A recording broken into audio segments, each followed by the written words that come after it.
दोस्तों नमस्कार, स्वागत है आपका आपके अपने YouTube चैनल ज्ञान गंगा ई लर्निंग पर। जिला दर्शन पढ़ रहे थे अपन और जिला दर्शन की श्रृंखला में अपन चल रहे थे भीलवाड़ा दर्शन। भीलवाड़ा दर्शन में अपन ने देखा कि भीलवाड़ा का नाम भीलवाड़ा कैसे पड़ा, भीलवाड़ा टकसाल के कारण पड़ा। एक दूसरा जो मत था जातवन मंदिर, वो भी मैंने आपको बताया। उसके बाद में अपन ने भीलवाड़ा देखा कि भीलवाड़े में क्या क्या महत्वपूर्ण है। उसके बाद बनेड़ा आ गए, बनेड़ा अपन ने देखा और बनेड़ा के बाद में अपन आ गए थे शाहपुरा।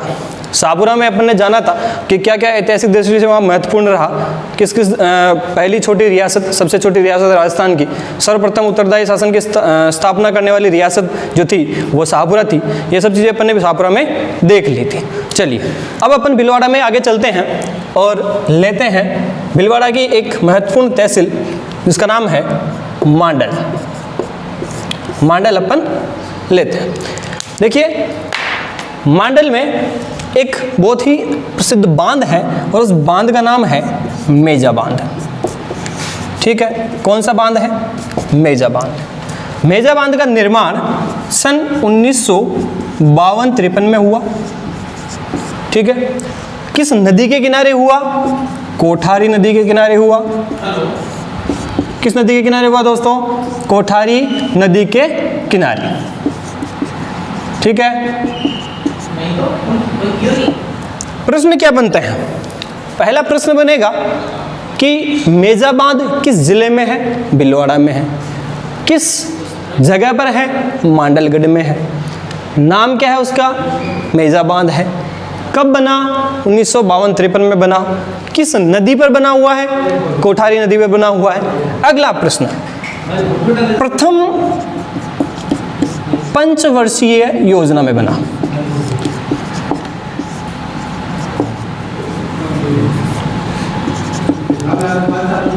प्रथम पंचवर्षीय योजना के दौरान इसका निर्माण हुआ। ठीक है, एक ही लाइन में आपके 4 क्वेश्चन कंप्लीट हो रहे हैं। मेजा बांध भीलवाड़ा में है जिसका निर्माण, दूसरा प्रश्न निर्माण कब हुआ? 1952-53 में हुआ। किस नदी के किनारे है? कोठारी नदी के किनारे है। ठीक है, और कौन सी पंचवर्षीय योजना के दौरान इसका निर्माण किया गया? तो प्रथम पंचवर्षीय योजना के दौरान इसका निर्माण किया गया। चलिए, ये जो मेजा बांध है इसके किनारे एक उद्यान विकसित किया गया है और उस उद्यान को राजस्थान का लघु माउंट कहते हैं या ग्रीन माउंट कहते हैं। ठीक है, तो राजस्थान का ग्रीन माउंट, राजस्थान का ग्रीन माउंट। ये ग्रीन माउंट कहाँ पर है? मेजा बांध की पाल पर या मेजा बांध पर इसको विकसित किया गया है। ये मेजा बांध। एक बांध और आता है, उसमें आप कंफ्यूज ना हो, वो आता है मेज बांध या मेज एनीकट। ठीक है, ये मेज बांध और मेज एनीकट में और मेजा बांध में आपको कंफ्यूज नहीं होना है। ऊपरमाल के पठार से एक नदी निकलती है मेज नदी और उस मेज नदी पे बना हुआ है मेजा बांध, ये अलग है। और जो कोठारी नदी है उस पे जो बांध बना हुआ है वो मेजा बांध है जिसका निर्माण 1952-53 में किया गया था और इसकी पाल पे एक उद्यान विकसित किया गया है और उस उद्यान को कहते हैं राजस्थान का ग्रीन माउंट। ठीक है, ये आपकी चीज क्लियर है। चलिए आगे चलते हैं दोस्तों। मांडल में एक नृत्य प्रसिद्ध है, उस नृत्य को कहते हैं नाहर नृत्य, नाहरों का स्वांग या मांडल नृत्य। तीनों एक ही हैं। ठीक है, तो उसको बोल सकते हैं अपन नाहर नृत्य, नाहरों का स्वांग। ठीक है, मांडल नृत्य। ठीक है, ये तीनों एक ही हैं। नाहर नृत्य भी वही है, नाहरों का स्वांग भी वही है और मांडल नृत्य भी वही है। इस नृत्य का जो आरंभ माना जाता है वो शाहजहां के काल से माना जाता है। यानी इसका आरंभ कब हुआ? शाहजहां के काल से। ठीक है दोस्तों, इसमें जो पुरुष होते हैं वो नाहर का वेश बनाते हैं, यानी वो धारीदार कपड़े वगैरह पहनते हैं और फिर वो नृत्य करते हैं, इसलिए इसको कौन सा नृत्य कहा जाता है? नाहर नृत्य कहा जाता है और मांडल नृत्य भी इसी को कहा जाता है। ठीक है दोस्तों, एक नृत्य और प्रसिद्ध है भीलवाड़ा का, उसे कहते हैं आंगी गेर नृत्य। ये आंगिगेर नृत्य भी कहाँ का प्रसिद्ध है? भीलवाड़ा। ठीक है, इसको भी आप याद रखिएगा। इसके अलावा एक ख्याल है माच ख्याल। कौन सी ख्याल? माच ख्याल। ये माच ख्याल भी कहाँ की प्रसिद्ध है? भीलवाड़ा की। ठीक है, इसको भी आप ध्यान में रखिएगा। इसके अलावा आगे चलते हैं। यहाँ के एक व्यक्ति हैं जानकी लाल बांड। जानकी लाल बांड, इनको राजस्थान का मंकी मैन कहा जाता है। क्या कहा जाता है? राजस्थान का मंकी मैन। प्रश्न कई बार पुटअप हो चुका है, आगे भी आने की संभावनाएं बिल्कुल बहुत बराबर हैं, इसलिए ध्यान में रखिएगा कि राजस्थान का मंकी मैन किसे कहा जाता है? जानकी लाल बांड को। और ये कहाँ से संबंधित है? भीलवाड़ा से संबंधित है। ठीक है, तो राजस्थान का मंकी मैन, राजस्थान का मंकी मैन। ठीक है, ये आप ध्यान में रखें। तो जानकी लाल बांड जो है वो राजस्थान से संबंधित हैं। ठीक है, उसके बाद में अपन देखते हैं कि अकबर ने महाराणा प्रताप के विरुद्ध कई सैनिक अभियान भेजे थे, और उन सैनिक अभियानों में जो सबसे अंतिम सैनिक अभियान था वो अकबर के द्वारा भेजा गया था 5 दिसंबर सन 1584 में। 1584 ईस्वी में महाराणा प्रताप के विरुद्ध अकबर का अंतिम सैनिक अभियान था, जिसकी अगुवाई की थी आमेर के शासक जगन्नाथ कछवाहा ने। आमेर के शासक थे ये, और जगन्नाथ कछवाहा जब सेना लेकर महाराणा प्रताप के विरुद्ध लड़ने जा रहे थे तो एक जगह मांडल, इस मांडल पर जगन्नाथ कछवाहा की मृत्यु हो गई, और यहाँ मृत्यु होने के कारण अकबर ने यहाँ एक छतरी का निर्माण करवाया, जिसे जगन्नाथ कछवाहा की छतरी कहा जाता है। तो ठीक है, ध्यान रखिएगा कि जगन्नाथ कछवाहा की जो छतरी है वो कहाँ पर है? मांडल में। ठीक है, मांडल में है। किसकी छतरी है? जगन्नाथ कछवाहा की छतरी। ठीक है, ये जगन्नाथ कछवाहा की जो छतरी है वो 32 खंभों की छतरी है। ध्यान में रखिएगा, कितने खंभों की? 32 खंभों की।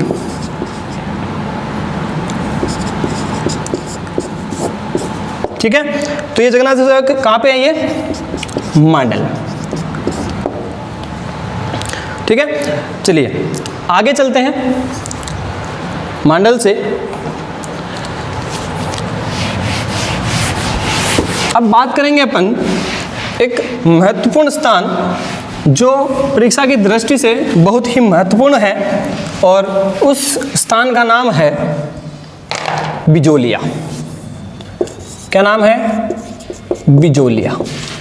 नाम आपने सुना होगा बिजोलिया का। बिजोलिया को ही ऊपरमाल कहते हैं। दोस्तों, ये ऊपरमाल एक पठार भी है। ठीक है, इसके बारे में अपन अभी बात करेंगे।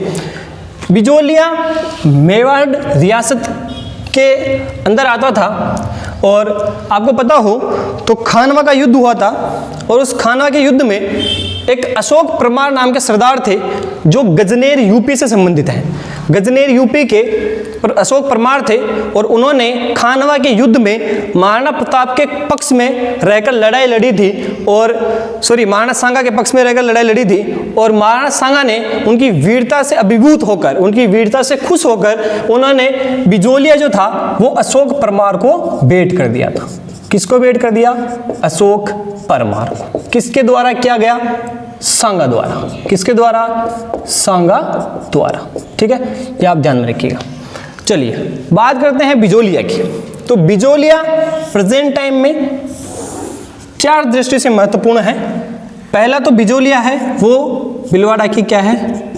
तहसील है। ठीक है, बिजोलिया पठार भी है, बिजोलिया आंदोलन भी है। ठीक है, और बिजोलिया एक शिलालेख भी है।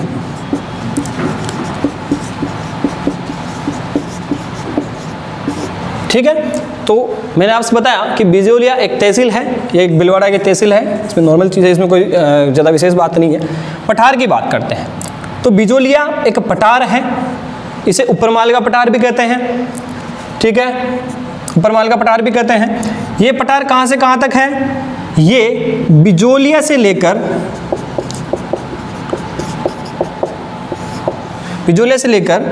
ये है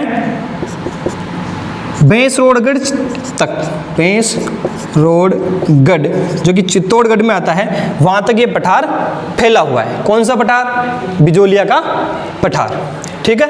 यहाँ से नदी निकलती है घोड़ा पछाड़, मेज नदी, ये नदियाँ सब कहाँ से निकलती है? ऊपरमाल के पठार से निकलती है। चलिए बात करते हैं बिजोलिया किसान आंदोलन की। बहुत ही महत्वपूर्ण प्रश्न है, विश्व का, राजस्थान का नहीं, भारत का नहीं, एशिया का नहीं, विश्व का सबसे बड़ा या सबसे लंबे समय तक चलने वाला अहिंसात्मक किसान आंदोलन जो कि 44 वर्ष तक चला, वो कौन सा आंदोलन है? बिजोलिया किसान आंदोलन, ठीक है। बहुत ही इंपॉर्टेंट प्रश्न है, ध्यान में रखिएगा। कब से कब तक चला? तो ये चला बिजोलिया किसान आंदोलन 1897 से 1941 तक। कितने वर्ष हो गए? 44 वर्ष चला। कितने वर्ष चला? 44 वर्ष।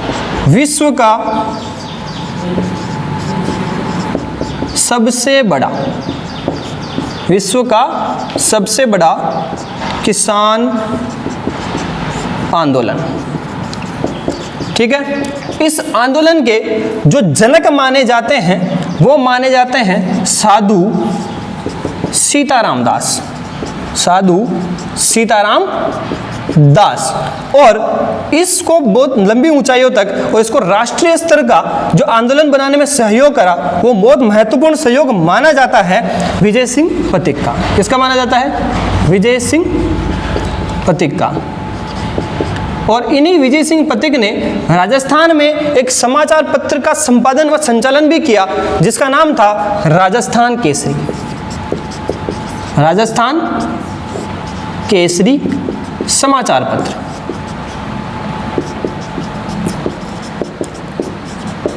ठीक है, तो देखिए ये चीजें अपन ने देखी। पठार कहां से कहां तक है? राजस्थान के भीलवाड़ा के बिजोलिया से चित्तौड़गढ़ के भैंसरोडगढ़ तक है। घोड़ा पछाड़ और मेज नदी यहां से निकलती है। उसके अलावा अपन ने देखा ये किसान आंदोलन जो है बिजोलिया, ये विश्व का सबसे लंबा चलने वाला या सबसे बड़ा किसान आंदोलन है, अहिंसात्मक किसान आंदोलन है। ये भी आप ध्यान में रखिएगा। 1897 से लेकर 1941 तक ये आंदोलन चला, लगभग 44 वर्षों तक। ठीक है, इसके जो जनक माने जाते हैं वो साधु सीताराम दास माने जाते हैं, और इसका जो विस्तार किया वो विस्तार विजय सिंह पथिक ने के द्वारा किया गया। उसके बाद में माणिक्यलाल वर्मा भी इस आंदोलन से जुड़े थे, और विजय सिंह पथिक ने राजस्थान में एक समाचार पत्र का संपादन और संचालन किया जिसका नाम है राजस्थान केसरी। चलिए आगे बात करते हैं शिलालेख। बिजोलिया शिलालेख। बिजोलिया में यहाँ एक मंदिर है NH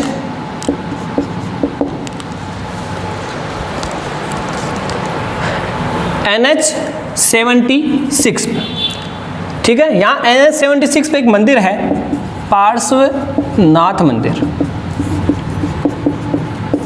यहाँ ये बिजोलिया शिलालेख मिलता है। बिजोलिया शिलालेख का जो निर्माण है, ये निर्माण सन 1170 ईस्वी में पृथ्वीराज तृतीय के पिता सोमेश्वर, किसके द्वारा बनाया गया? सोमेश्वर चौहान के द्वारा। सोमेश्वर चौहान के द्वारा बनवाया गया। इनके मंत्री थे गोविंद, उनके द्वारा उनको इन्होंने आदेश दिया था और उन्होंने बनवाया था। और इसके जो चित्रकार थे, ठीक है, इसके जो चित्रकार थे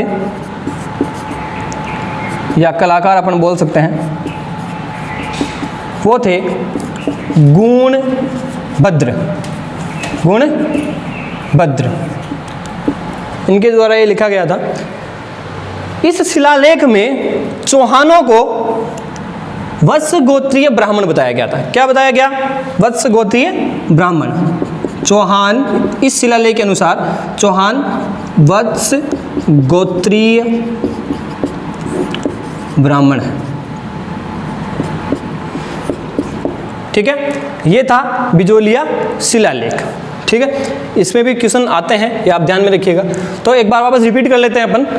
बिजोलिया, जिसका उपनाम उपरमाल मिलता है, और बिजोलिया से 4 टॉपिक निकल के सामने आते हैं। बिजोलिया एक भीलवाड़ा की तहसील है, बिजोलिया पठार है, बिजोलिया आंदोलन है, बिजोलिया शिलालेख है।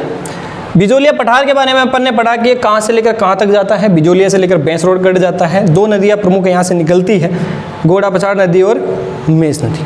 ठीक है, यहाँ पर अपन देखें तो अपन, आपने राजस्थान से संबंधित अगर आप हैं तो आपने गाना सुना होगा उपरमाल की जोगणियाँ, ऐसे करके गाना आता है। तो इस उपरमाल के पठार में एक जोगणिया माता का मंदिर भी स्थित है। ठीक है, तो इसको भी आप लिख सकते हैं, इस उपरमाल के पठार में जोगणिया माता का मंदिर स्थित है भीलवाड़ा में। और इस जोगणिया माता के मंदिर को डाकुओं की इष्ट देवी कहा जाता है। ये आप ध्यान रखें, राजस्थान में ऐसी बहुत सी देवियां हैं जिनको किसी न किसी डाकुओं की या फिर किसी को चोरों का इष्ट देव कहा जाता है। जैसे सांवरिया सेठ है, उनको अफीम के जो वो होते हैं तस्कर, उनका देवता कहा जाता है। ऐसे ही बरवाड़ा में एक माता जी का मंदिर है, चौथ माता मंदिर, उसे कंजरों की कुल देवी कहा जाता है। तो ऐसे ही जोगणिया माता है, इसे डाकुओं की इष्ट देवी कहते हैं। क्या कहते हैं? डाकुओं की इष्ट देवी कहते हैं। चलिए आगे देखते हैं अपन बिजोलिया में ही, इसको मैं मिटा देता हूँ। प्राचीन समय में बिजोलिया में शिव मंदिर बहुत पाए जाते हैं। ठीक है, और उस शिव मंदिर की अधिकता के कारण इस बिजोलिया क्षेत्र को शिव भूमि कहा जाता था। क्या कहा जाता था? शिव भूमि इसको कहा जाता था। क्यों कहा जाता था? क्योंकि यहाँ पर शिव मंदिरों की बहुत ज़्यादा अधिकता रही है, इस वजह से बिजोलिया को शिव मंदिर कहा जाता था। बिजोलिया के पास में ही बिगोद नामक एक स्थान है, बिगोद। बिगोद है, यहाँ पर एक त्रिवेणी संगम होता है। क्या होता है? त्रिवेणी संगम। ये त्रिवेणी संगम 3 नदियों के मिलने से होता है। और राजस्थान या कहीं भी आप देख लें कि जहाँ भी त्रिवेणी संगम होता है वहाँ शिव मंदिर अवश्य होता है। ठीक है, चाहे आप राजस्थान के परिप्रेक्ष्य में देखें तो ये त्रिवेणी संगम देख लें, आप रामेश्वर का त्रिवेणी संगम देख लें, आप बेणेश्वर का त्रिवेणी संगम देख लें। जहाँ भी आप देखेंगे रामेश्वर में रामेश्वर शिव मंदिर है, बेणेश्वर में बेणेश्वर शिव मंदिर है, और यहाँ त्रिवेणी में शिव मंदिर है। और त्रिवेणी जिन नदियों के बीच में होती है वो होती है बनास, जैसे ये बनास नदी है, एक नदी आती है ये बेड़च आती है, एक नदी आती है जो मेनाल आती है। इन 3 नदियों के मिलने से जो संगम होता है उसे त्रिवेणी संगम कहते हैं। तो आप ध्यान में रखिएगा कि कौन कौन सी नदियों के बीच में त्रिवेणी संगम होता है। यहाँ पे पहली नदी है बनास, दूसरी नदी है बेड़च, तीसरी नदी है मेनाल। मेनाल ऐसी नदी है जिसका उद्गम भीलवाड़ा में ही होता है, इसका प्रवाह भी भीलवाड़ा में होता है, और ख़त्म भी कहाँ हो जाती है? भीलवाड़ा में ही हो जाती है। ठीक है, यहाँ त्रिवेणी संगम में आके मिल जाती है, यहाँ इसका खत्म हो जाती है। बेड़स नदी ये वही आयड नदी है जो उदयपुर से होकर आती है, बनास नदी जो राजसमंद से आती है। ये तीनों नदियों के जहाँ पे संगम होता है वो त्रिवेणी संगम होता है, और ये त्रिवेणी संगम होता है मेनाल नामक जगह पर होता है। ठीक है, यहाँ पे एक जलप्रपात बना हुआ है, मेनाल जलप्रपात। यहाँ पे क्या बना हुआ है? एक जलप्रपात भी बना हुआ है। जलप्रपात आप जानते हैं क्या होता है, एक बार देख लें। जैसे मान लीजिए ये एक नदी बह रही है, यहाँ ये नदी एक झरने का निर्माण करती है। ठीक है, यहाँ से जल नीचे गिरता है, झरना बनता है, और झरना बनने के बाद ये पुनः वापस यहाँ से शुरू हो जाती है। इसे बोलते हैं जलप्रपात। ठीक है, तो ये जलप्रपात मेनाल में है जहाँ त्रिवेणी संगम होता है। किन नदियों के बीच में होता है? बनास, बेड़च और मेनाल के बीच में। यहाँ पे जो शिव मंदिर है, देखिए मेनाल नाम कैसे पड़ा? यहाँ एक बहुत बड़ा नाला हुआ करता था जिसे बोलते थे महानाल। क्या बोलते थे? महानाल। एक नाला हुआ करता था जिसे महानाला या महानाल बोलते थे, और उससे ही अपभ्रंशित होकर जो नाम बना वो नाम बना मेनाल। और यहाँ पे जो मंदिर है वो है महानालेश्वर मंदिर। महानालेश्वर मंदिर। समझ में आई बात?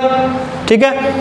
ऐसा माना जाता है कि मेनाल में प्राचीन समय में 108 शिव मंदिर हुआ करते थे। कितने मंदिर?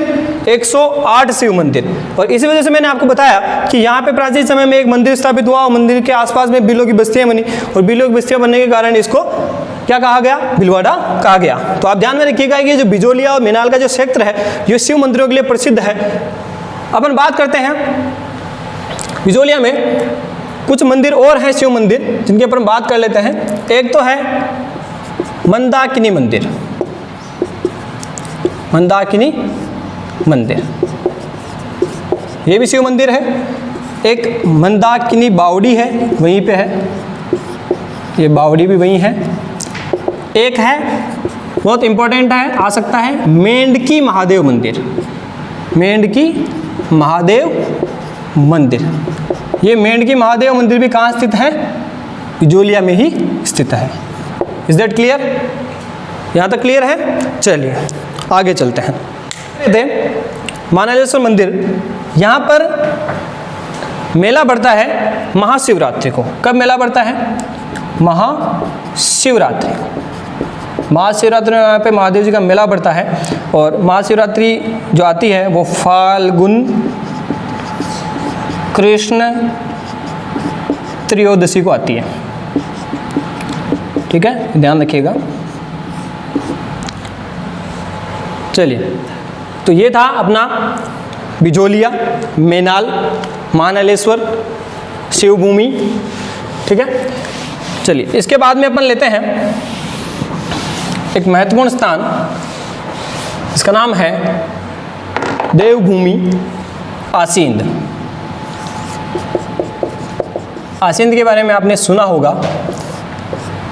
आसींद भीलवाड़ा के एक तहसील है, और यहाँ आसींद में एक मंदिर बहुत प्रसिद्ध है, वो है सवाई भोज मंदिर। सवाई भोज मंदिर। ठीक है, जिस जगह ये मंदिर स्थित है उस जगह को बोला जाता है गोठा दड़ावत। गोठा दड़ावत। इस मंदिर के पास में ही थोड़ी सी दूर एक मंदिर स्थित है, देव नारायण मंदिर। देव नारायण मंदिर।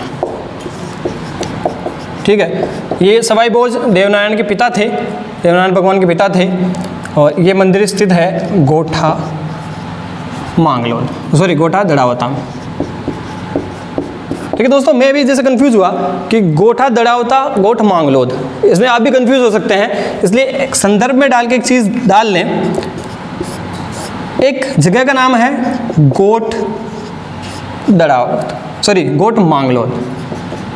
गोठ मांगलोद। देखिए दोस्तों, ये जो गोठ मांगलोद है ये नागौर में है। कहाँ पर है? नागौर में।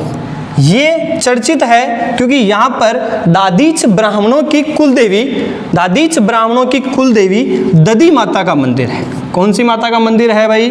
दधी माता का मंदिर यहाँ पर स्थित है, इस वजह से ये प्रसिद्ध है गोठ मांगलोद। तो ध्यान में रखिएगा, गोठ मांगलोद अलग है, गोठा दड़ावता अलग है। गोठा दड़ावता में किसके मंदिर हैं? सवाई भोज मंदिर, देवनारायण मंदिर, और गोठ मांगलोद में मंदिर है दादीच ब्राह्मणों की कुलदेवी दधी माता का मंदिर। चलिए, ये बात हुई अपनी देवनारायण भगवान के बारे में। देखिए, देवनारायण की जो पूजा होती है ये यहाँ पर ईंटों की पूजा होती है। किसकी पूजा होती है? ईंटों की पूजा होती है। और ये इनके अधिकतर जहाँ मंदिर होते हैं वहाँ पे एक पेड़ अनिवार्य रूप से पाया जाता है, और वो पेड़ है नीम का पेड़। नीम का पेड़। ऐसा माना जाता है कि भगवान देवनारायण जो है वो नीम के पेड़ में वास करते हैं, और इनका जहाँ पे भी मंदिर होता है वहाँ नीम का पेड़ अवश्य लगाया जाता है। चलिए, ये बात हुई अपनी आसींद की। आसींद में ये महत्वपूर्ण था। आगे अपन बात करते हैं भीलवाड़ा की एक सभ्यता के बारे में, और उस सभ्यता का नाम है बागोर की सभ्यता। बागोर की सभ्यता, ठीक है। बागोर की सभ्यता कहां पर है? भीलवाड़ा में है। कौन सी सभ्यता है? पाषाणकालीन सभ्यता है। कौन सी सभ्यता? पाषाणकालीन सभ्यता है भाई, ठीक है। ये पाषाणकालीन सभ्यता। देखिए बागोर की सभ्यता भीलवाड़ा में स्थित है। भीलवाड़ा में ये जो सभ्यता स्थित है इसे पाषाणकालीन सभ्यता कहा जाता है। और ये पाषाणकालीन जो सभ्यता है इसका जो उत्खनन क्षेत्र है, उत्खनन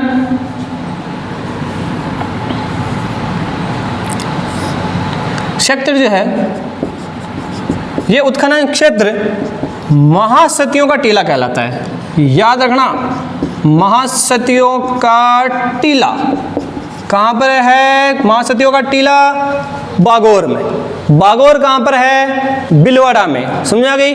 पाषाणकालीन सभ्यता है, इसका उत्खनन क्षेत्र क्या कहलाता है? महासतियों का टीला कहलाता है। और यहाँ पर कृषि और पशुपालन, यहाँ पर कृषि और पशुपालन के साक्ष्य मिलते हैं, ठीक है। इसलिए जहाँ पर कृषि और पशुपालन, ऐसी सभ्यता जहाँ पर कृषि भी होती हो और पशुपालन भी होता हो, ऐसी सभ्यता को कहते हैं मिश्रित सभ्यता या मिश्रित कृषि कहते हैं इसको। कौन सी कृषि कहते हैं? मिश्रित कृषि कहते हैं। चलिए अब एक चीज मैं आपके संदर्भ में डालना चाहूंगा, जहां आपको आपसे ये पूछा जाए कि महासतियों का टीला कहाँ है या महासतियों का टीला किसे कहते हैं, तो आपका उत्तर होगा बागोर, भीलवाड़ा। लेकिन अगर आपसे पूछ लिया जाए, संदर्भ में लिखना है इसको, अगर आपसे पूछ लिया जाए कि महासतिया क्या होता है, महासतिया कहाँ है या महासतिया क्या होता है, तो उसके बारे में अपन बात कर लेते हैं। मेवाड़ के शासकों का जो शाही शमशान है, पिछोला झील के किनारे गंगोद्भव, ये जगह महासतिया कहलाती है, ठीक है। ध्यान में रखोगे आप, मेवाड़ शासकों का शाही शमशान जो कहाँ पे है? गंगोद्भव, और ये जगह कहलाती है महासतिया,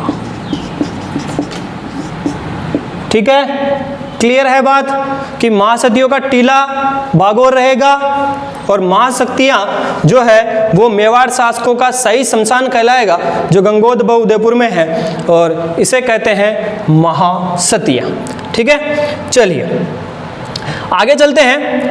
बागोर, बागोर जो है, अगर आपसे प्रश्न पूछा जाए कि बागोर कहाँ पर है, तो आपका उत्तर क्या होगा?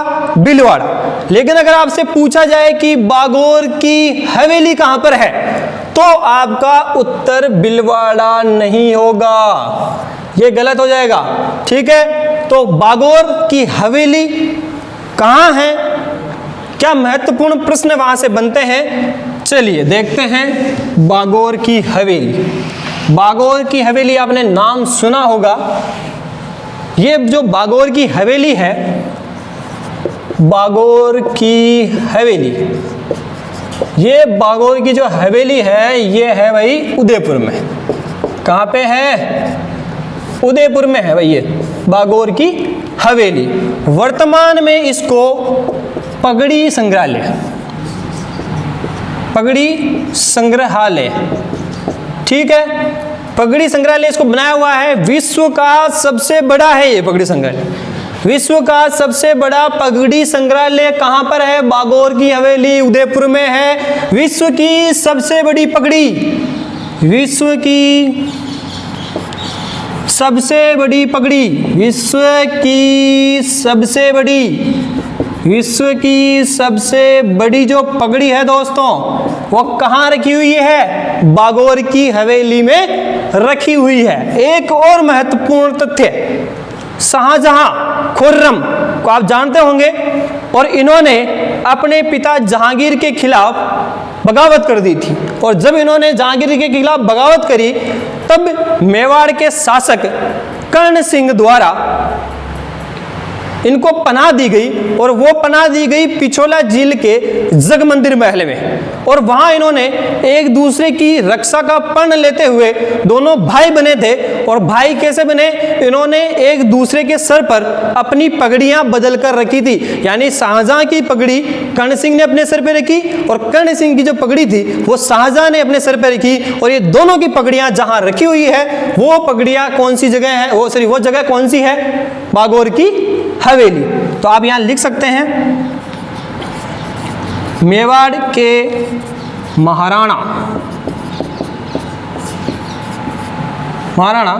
कर्ण सिंह एवं शाहजहां की पगड़ी यहां सुरक्षित है।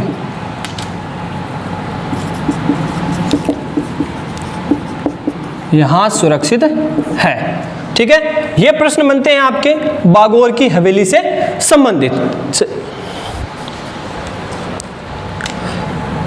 ये बागोर से संबंधित प्रश्न थे। बागोर के दोस्तों एक चीज और इसमें आप ऐड कर सकते हैं, बागोर की हवेली का जो निर्माण है वो अमरचंद बड़वा किसके द्वारा करवाया गया? अमरचंद बड़वा द्वारा करवाया गया। ये पिछोला के किनारे हैं, पिछोला के किनारे। ठीक है, प्रश्न बनेगा बागोर की हवेली कहाँ स्थित है? उदयपुर में। निर्माण किसके द्वारा करवाया गया? अमरचंद बड़वा के द्वारा करवाया गया, याद रखना। ठीक है, और कहाँ करवाया गया? पिछोला झील के किनारे करवाया गया। विश्व का सबसे बड़ा पगड़ी संग्रहालय कौन सी हवेली में संचालित है? तो बागोर की हवेली में। विश्व की सबसे बड़ी जो पगड़ी रखी हुई है वो कहाँ रखी हुई है? बागोर की हवेली में रखी हुई है। मेवाड़ के महाराणा और कर्ण सिंह शाहजहां ने अपनी रक्षा का प्रण लेते हुए जो पगड़ियाँ का आदान प्रदान किया वो भी कहाँ रखी हुई है? बागोर की हवेली में रखी हुई है। चलिए, ये बात हुई अपनी बागोर की। कुछ बातें भीलवाड़ा के बारे में जो अपन और देख लेते हैं, वो बातें हैं। एक महादेव मंदिर है, तिलस्वा महादेव मंदिर, तिलस्वा महादेव मंदिर।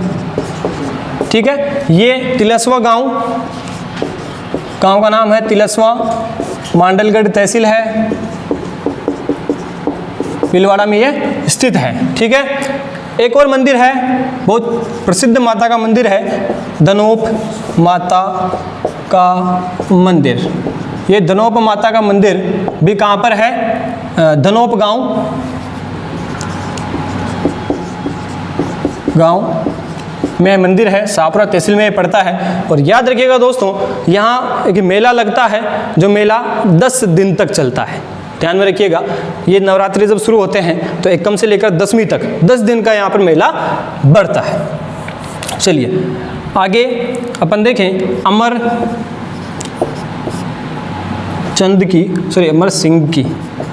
सिंह की जो छतरियाँ हैं, वो अमर सिंह की जो छतरियाँ हैं वो भी कहाँ पर है? भीलवाड़ा में है। ठीक है, उसके अलावा जाजपुर में एक जगह का नाम है दौड़, और उस दौड़ में एक मंदिर है, और उस मंदिर का नाम है यशोदा देव की पट शिवालय। देखिए, इसके बारे में अपन थोड़ी सी बात कर लेते हैं। इसको रूठी रानी का महल कहते हैं। क्या कहते हैं? रूठी रानी का महल। ये रूठी रानी का महल है नहीं, एक्चुअल में ये है एक शिवालय जिसका नाम है यशोदा देव की पट शिवालय। यशोदा देव की पट शिवालय। देखिए, पृथ्वीराज सिसोदिया यानी पृथ्वीराज द्वितीय की पत्नी थी सहवा देवी। वो सहवा देवी रूट कर इस मंदिर में रही थी, इसलिए इसे किस रानी का महल कहा जाता है? रूठी रानी का महल। यहाँ पे जो यशोदा देव की पट शिवालय है, इसका ही दूसरा नाम उसके रूठने के कारण सहावेश्वर महादेव भी इसको बोलते हैं। ठीक है, ये थी दोस्तों इसकी बात। उसके अलावा भीलवाड़ा में एक खाने का व्यंजन बहुत प्रसिद्ध है, अंत में जाते जाते उसकी बात और कर लेते हैं, वो है फालूदा रबड़ी। ये कहाँ की प्रसिद्ध है? भीलवाड़ा की। ठीक दोस्तों, तो भीलवाड़ा आइए, फालूदा रबड़ी खाइए और मस्त हो जाइए। ठीक है, तो दोस्तों ये था अपना भीलवाड़ा। भीलवाड़ा से संबंधित आपका किसी भी तरह का कोई प्रश्न हो, पहली बात तो प्रश्नों का आदान प्रदान आपको करना ही है, जैसे कि अपन ने बात करी थी, प्रश्नों का आदान प्रदान आपको करना है। इसमें भीलवाड़ा जिले में अगर कोई ऐसा महत्वपूर्ण प्रश्न आपको लगे कि परीक्षा की दृष्टि से पहले आया हुआ है या फिर आगे भी आ सकता है, और जो अपने इस वीडियो में नहीं आया हो वो प्रश्न भी आप वीडियो कमेंट बॉक्स में जरूर पोस्ट करें, ताकि वो प्रश्न सिर्फ आप तक सीमित नहीं रहकर अपने दूसरे साथियों तक भी वो पहुँचे। ठीक है, आगे अपन नेक्स्ट जिला पढ़ेंगे, वो रहेगा अपना नागौर। ठीक है, तो लाइक कीजिए, शेयर कीजिए और कमेंट कीजिए। नमस्कार।